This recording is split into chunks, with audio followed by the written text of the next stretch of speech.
Hello and welcome to another episode of Why the hell are you dynoing that? What's the point? Because I can. This is an Austin Allegro. It's an Austin Allegro 1300 Super. It is owned by another YouTuber, All Things Alex, and he wants to beat Hubnut. He doesn't know that. He just wanted to check out how mechanically sound it is. But really, he wants to beat Hubnut, and he could. He could. You might see this, you might laugh. I did. No, I didn't. I actually drove this just now and I quite liked it. There's a road test in this car. You've probably already seen it. If you haven't, go see it. But yeah, it's good. I genuinely, that's not muck about. I quite like this. I think it's all right. But we want to see if it can beat Hub. No, we want to see if it is putting out the numbers it's supposed to put out. What is it supposed to put out, you might ask? Well, if this car is in fine fettle, and I think actually, engine-wise, it feels pretty good. If it's in fine fettle, it should put out 59 horsepower. However, the later Austin Allegro has an A-Series Plus engine. This is an A-Series, as you get in a Mini or a Metro or Austin 1100 or, I think, or whatever, all those cars. But the later Allegro, the Allegro 3, had slightly facelifted, had an A-Series Plus engine, and that made 64 horsepower. So basically, this car from the book would have 59 horsepower. If you go for the book figure of the later engine, it has 64. Why is this relevant, you might ask? Because the engine in this car is a later engine. But it has the cylinder head from the earlier engine, and the carb and everything like that. So, weigh it up, people. What do you think? If you're an A-Series person, do you think putting an A-Series Plus block on this engine, the bottom end is from an A-Series Plus or an A Plus or whatever you call it, would that give it more grunt than the 59? Who knows? We're going to find out. Will it even make the 59? Will it make 64? Will it make 58? Will it make 50? Will it make 70? We just don't know. That's why we're putting it on it. The goal is to see what kind of health this thing's in. Having driven the car, very smooth engine, quite grunty low down. I don't think it's a particularly peaky engine. I think its peak torque figure, book-wise, as far as the book figures go, is supposed to be 69 pound-foot, I think. Nice. At 3,000 revs. So quite a mid-rangey engine. The same as Dump It. I believe Dump It is supposed to be 69 at 3,000 revs. Whether this is or not, I don't know. We don't know how many miles the engine that's in this car's done. The car's done 33,000. Who knows what the engine's done? So yeah, let's rig it up and find out. I wonder if anyone's done this before. Has anyone done an Austin Allegro 1300 Rolling Road? A russet brown Austin Allegro 1300 Rolling Road.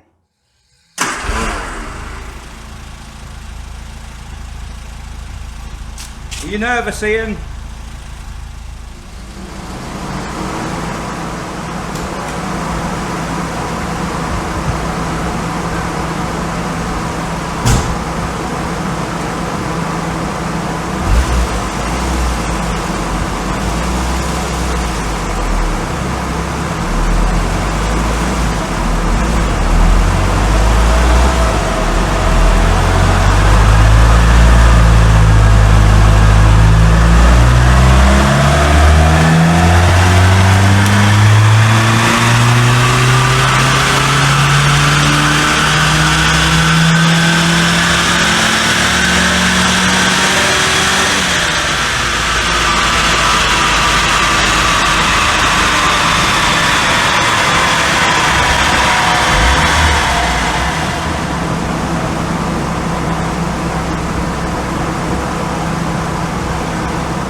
This is about the time I regret not having extraction.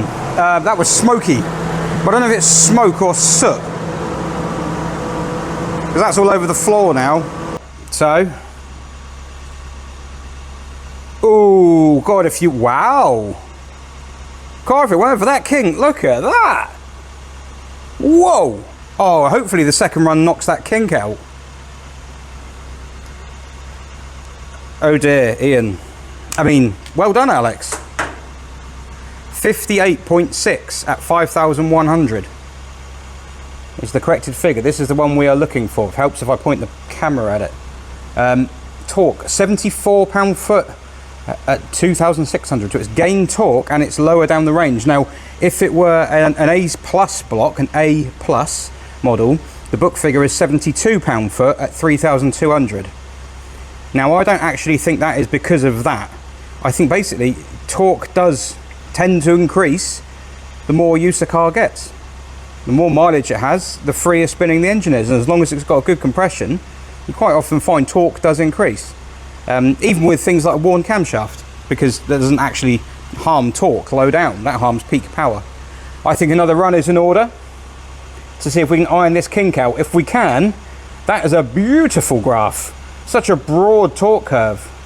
What's it at the wheels? Because the gearing is it seems quite tall. Yeah, it is quite tall, 178 pound-foot, that is tall. So as things stand, oh, it's just under the Honda Beat, but it's not beaten. Oh, that's a cooling fan come on. It hasn't beaten Vecchi. It's got no chance with dump it, but oh no, oh, it's done it again. It's happened again. Right, let's get rid of that kink.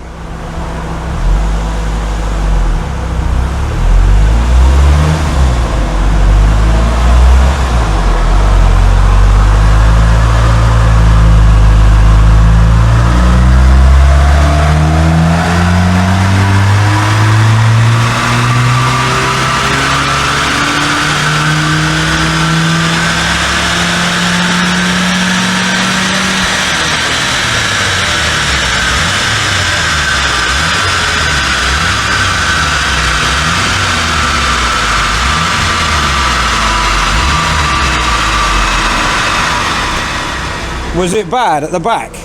Certainly looked it.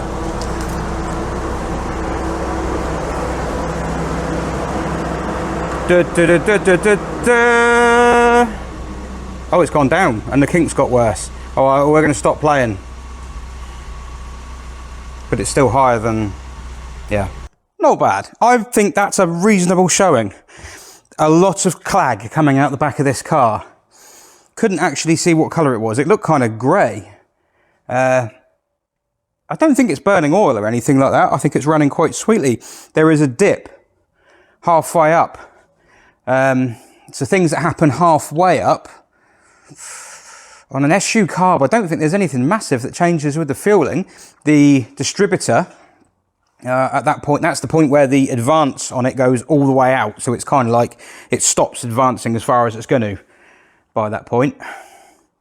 But then if it was that, I wouldn't have thought it would carry on so smoothly after the dip. It's like it's got a dip at about 3,500. It's fine before that and it's fine after it. Strange. And it could just be something simple like it's coked up. But if he's not long put this head on, so... Certainly nothing major that you're going to notice on the road. I think that's a good showing. And I think Mr. Alex will be happy with that. Actually, funny that the kink... On the first run, the kink is at 3,400 RPM. Sorry, on the second run, it was at 3,400 RPM. But on the first run, it was at 4,800 RPM. I'm sure it'll be... maybe the carb. Maybe the carb needs stripping and cleaning or something like that. But I really wouldn't worry too much if I was you. So, well, you're not going to worry. It's not your car. Unless you're Alex and you're watching this, in which case it is your car. But don't worry about it. It's fine. So... what's our best number there? Why did I close that? I'm going to say the result at this point. Now I am going to start putting these numbers in decimals because I don't know if you've noticed that board is getting a bit cluttered and I'm getting a lot of cars that are starting to do the same kind of numbers in this range. I seem to pick on cars that are between 50 and 80 horsepower. It's quite a heavy thing there. So I'm going to put this one down as a decimal and I will go back through these and add the relevant decimals because I think it's going to start coming down to decimals as well. So this one did 58.6 bhp, which gives it a goal difference, technically speaking, of, now do I go minus 0.4 or minus 1? 58.6 bhp with a goal difference of -1, but it is a bit of a mess on there and you can't really see. Doesn't matter, take my word for it. Now that puts Mr. All Things Alex under, no, it doesn't put it under hub nut, it puts it above hub nut. Right, there you go, a little rolling road shenanigan-y fun thing. Austin Allegro on a dyno, who would have thought that? Go and check out Alex's channel. It's All Things Alex. That's the name of the channel. I think it's just cars, but maybe there's other things. Maybe there are other things that come under that banner, but that's the car, that's the channel. Go check it out, and I am going to, we'll give him his car back now, so bye.